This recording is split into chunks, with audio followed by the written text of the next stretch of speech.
Assalamualaikum warahmatullahi wabarakatuh. Kami dari kelompok satu akan mempresentasikan mengenai pengaruh kelas sosial dan kelompok terhadap perilaku konsumen. Nah, kelompok kami terdiri dari 4 anggota, yaitu ada Nur Rahman, lalu ada Safero Bintang, yaitu saya sendiri, ada Dimas, dan juga ada Naufal. Masuk ke latar belakang, eh, mungkin, saat ini tuh di Indonesia kan sedang mengalami pertumbuhan yang sangat pesat gitu, mengenai ekonomi digital ini tuh. Nah, terus, hal ini tuh mengubah cara kita ngelihat, perilaku konsumen gitu. Jadi belanja itu sekarang tuh bukan hanya sekadar proses jual beli barang, tetapi apa yang kita beli seringkali menjadi, cerminan, jadi kayak siapa diri kita itu dan di posisi mana kita ditempatkan pada status sosial di masyarakat. Jadi ini tuh alasan gitu mengapa studi mengenai, kelas sosial tuh terbagi ke dalam lapisan-lapisan yang memiliki selera, gaya hidup, hingga standar kebutuhan yang berbeda-beda gitu. Masalahnya adalah, batasan kelas sosial saat ini tuh menjadi semakin, dinamis gitu karena pengaruhnya media sosial gitu. Banyak orang dari kelas menengah, misalnya berusaha menampilkan simbol status tertentu agar mereka tuh merasa diterima dalam kelompok referensi mereka gitu. Kita kasih contoh misalkan, eee, sekarang tuh kan lagi marak-maraknya fenomena FOMO gitu kan. Jadi banyak orang tuh membeli barang tuh bukan karena mereka butuh, tapi karena mereka tuh takut ketinggalan tren dan mereka tuh ingin tetap terlihat, berada di kelas sosial tertentu di mata orang lain gitu. Jadi bagi kita sebagai penjual atau pemasar, jika kita tidak paham, mengenai perbedaan nilai antara kelas atas, menengah, dan bawah, strategi promosi kita tuh bisa bisa aja salah sasaran gitu. Lalu kita masuk di sini ada rumusan masalah. Nah, berdasarkan latar belakang tersebut, presentasi kami itu akan berfokus untuk menjawab 3 rumusan masalah utama. Yang pertama, apa saja sifat dasar yang membentuk kelas sosial dan bagaimana hal itu mempengaruhi cara pandang konsumen di Indonesia. Yang kedua, bagaimana pembagian kategori kelas sosial saat ini mengubah pola konsumsi masyarakat kita secara nyata. Dan yang terakhir, sejauh mana uang serta simbol status lainnya benar-benar menjadi pendorong utama di balik keputusan pembelian sebuah produk. Nah, lanjut. Jadi sebelum kita masuk lebih dalam, kita harus tahu terlebih dahulu apa sih perilaku konsumen. Nah, perilaku konsumen adalah tindakan yang dilakukan individu atau kelompok dalam memilih, membeli, menggunakan, hingga mengevaluasi produk atau jasa guna memenuhi kebutuhan mereka. Nah, perilaku ini juga nggak muncul gitu aja gitu, melainkan dipengaruhi oleh faktor budaya, sosial, pribadi, hingga psikologis gitu. Nah, bagi perusahaan, memahami ini tuh sangat penting gitu untuk menentukan strategi pemasaran yang tepat. Prosesnya juga sangat luas, mencakup saat kita mulai mengenali kebutuhan hingga evaluasi setelah kita membeli barang tersebut. Nah, contoh sederhananya, misalkan kita ingin membeli handphone karena membutuhkan entah itu memorinya udah penuh, entah memang HP-nya sudah tidak support, dan itu tuh dinamakan pengenalan kebutuhan gitu. Namun keputusannya untuk membeli merek A yang mahal daripada merek B yang murah seringkali dipengaruhi oleh lingkungan sosialnya, seperti kelas sosial atau kelompok teman-temannya agar mereka tuh merasa setara atau diakui gitu.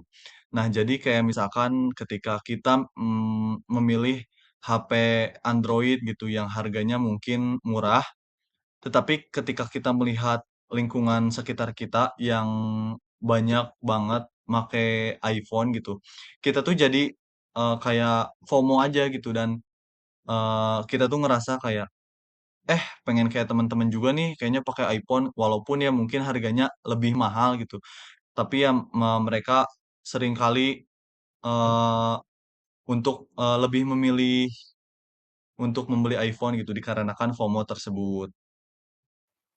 Oke, halo teman-teman semuanya. Saya Nur Rohman. Di sini saya akan menjelaskan apa saja sih jenis-jenis kelas sosial itu.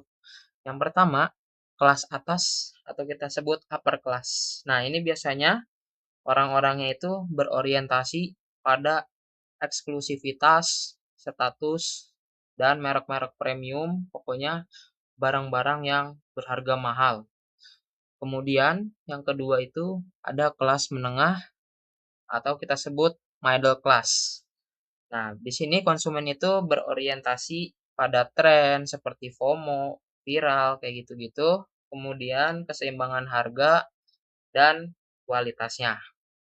Kemudian yang terakhir ada kelas bawah atau lower class. Nah, konsumennya itu rata-rata berorientasi pada fungsi utama si produknya.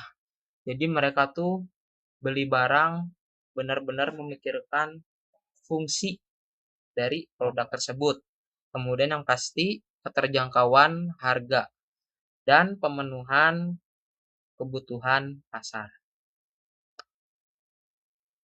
Selanjutnya di sini ada pengaruh kelompok sosial terhadap keputusan pembeli.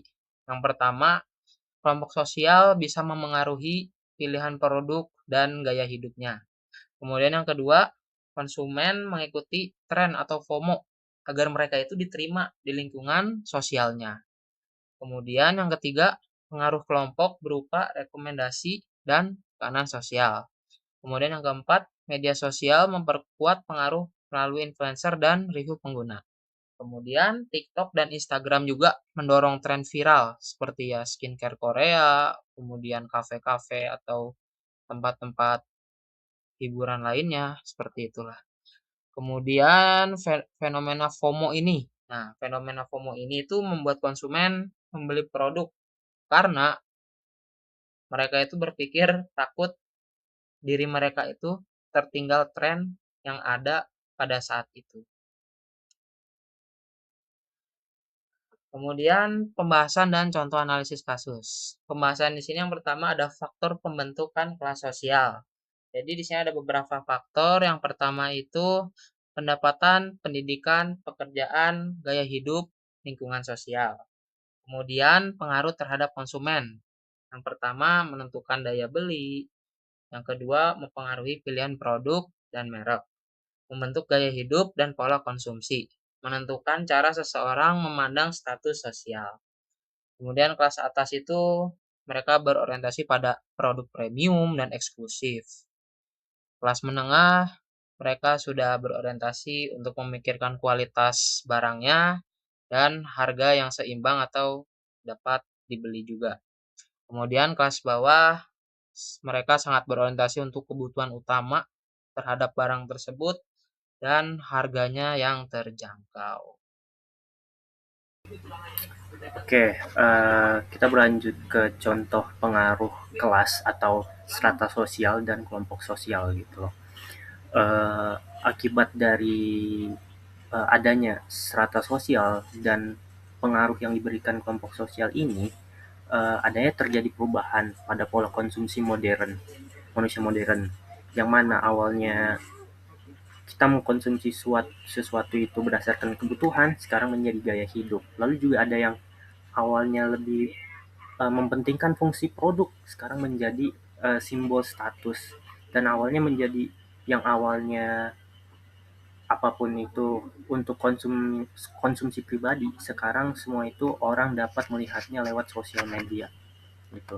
Dan contoh yang dapat kita temukan, eh, pertama itu Starbucks, yang sekarang ini bukan hanya dijadikan tempat untuk mencari atau minum kopi gitu, tapi menjadi simbol lifestyle untuk manusia-manusia urban gitu. Terus juga sekarang yang kelas menengah ini, kelas menengah orang-orang perkotaan juga menggunakan hal tersebut dengan tujuan untuk meningkatkan citra sosial mereka. Mereka want to be seen by others gitu loh. Lalu juga keputusan pembelian ini juga dipengaruhi oleh nilai simbolik seperti yang udah dijelaskan tadi, Jadi orang nggak terlalu bukan hanya mementingkan rasa kopi yang ada di Starbucks, tapi mereka pengen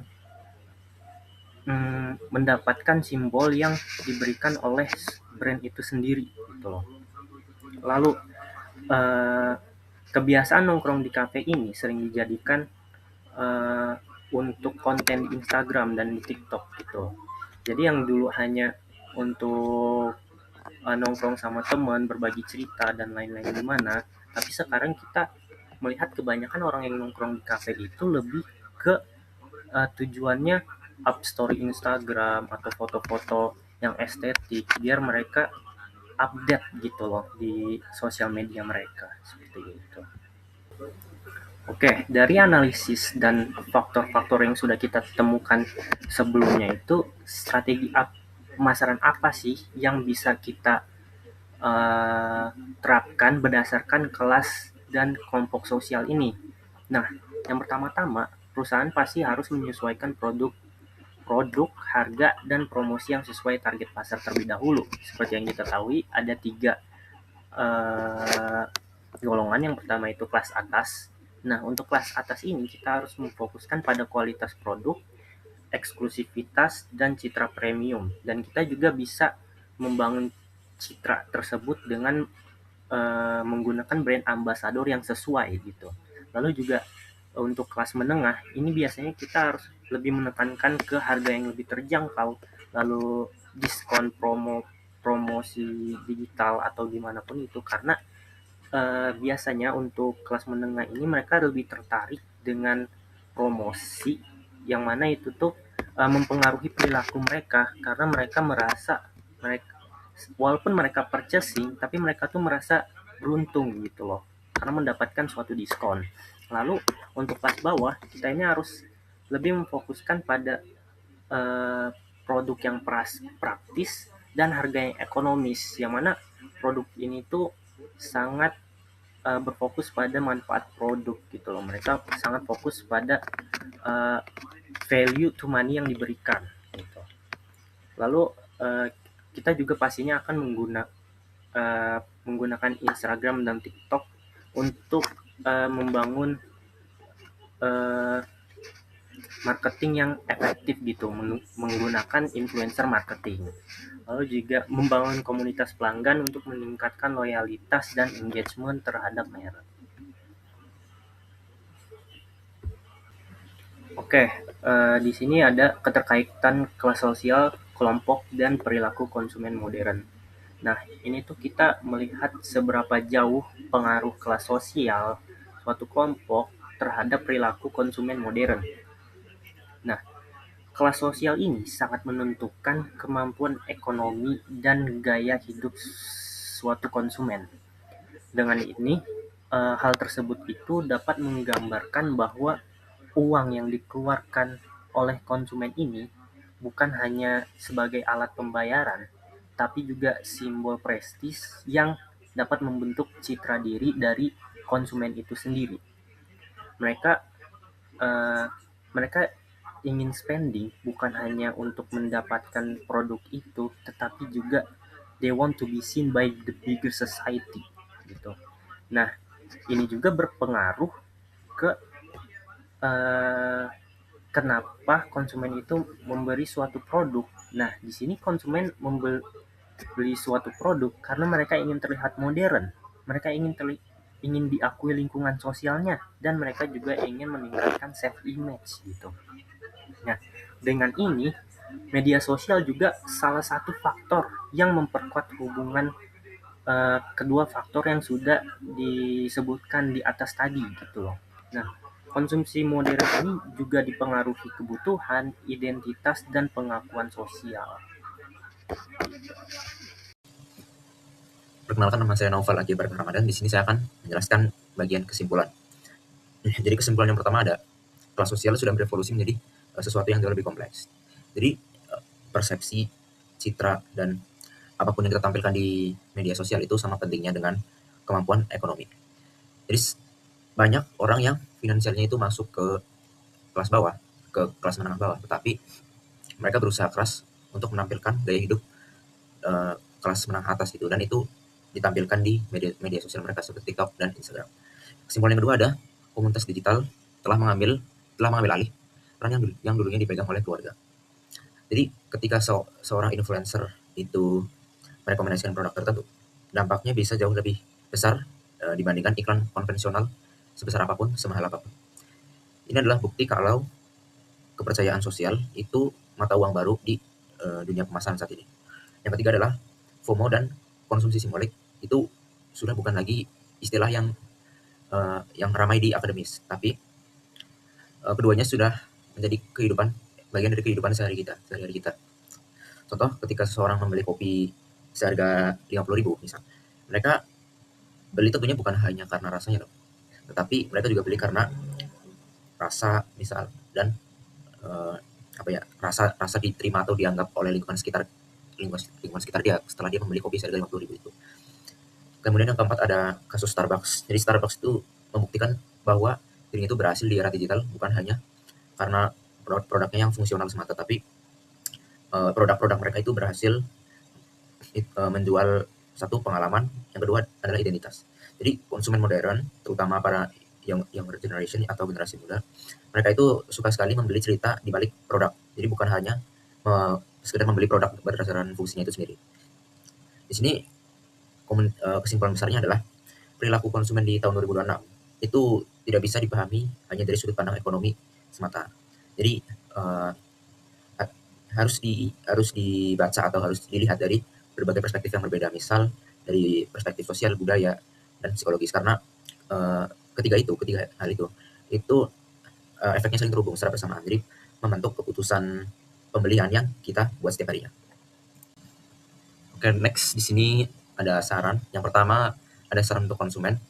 Untuk konsumen di sini penting untuk mulai membangun kesadaran bahwa tidak semua keputusan pembelian yang kita rasakan sehari-hari misal itu nggak melulu dari pemikiran kita yang rasional ataupun objektif, tapi nggak bisa dipungkiri juga kalau drive atau dorongan untuk membeli something itu berasal dari misal FOMO atau pemikiran-pemikiran kita yang subjektif lainnya.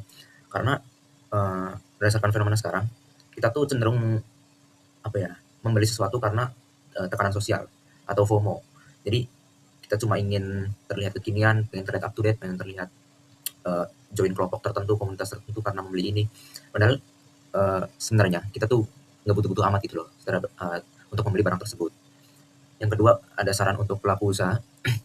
Ya, di sini pelaku usaha harus memahami segmentasi berdasarkan kelas sosial sih, karena bagaimanapun juga memahami segmentasi itu adalah cara yang terbaik untuk memahami kebutuhan yang berbeda-beda dari setiap kelompok itu. Jadi setelah kita berhasil mengkelompokkan segmentasi kelas sosial ini, maka strategi pemasaran kita akan langsung terstruktur dan langsung sesuai pasar gitu, sesuai target. Jadi strategi pemasaran yang paling efektif adalah yang berhasil membangun komunitas. Jadi bukan hanya sekedar bikin produk, marketing, jual, laku, tapi kita bisa untuk bikin produk, marketing, develop, bangun komunitas, pelanggan, laku, dan punya komunitas yang loyal gitu. Itu adalah teknik pemasaran yang berhasil gitu. Jadi memberikan impact yang lebih besar daripada hanya sekedar jual beli, transaksi cash in cash out, cash flow gitu. Dan pada akhirnya di dunia pemasaran dan perilaku konsumen itu bakalan sering berubah terus karena perkembangan teknologi dan perilaku konsumen.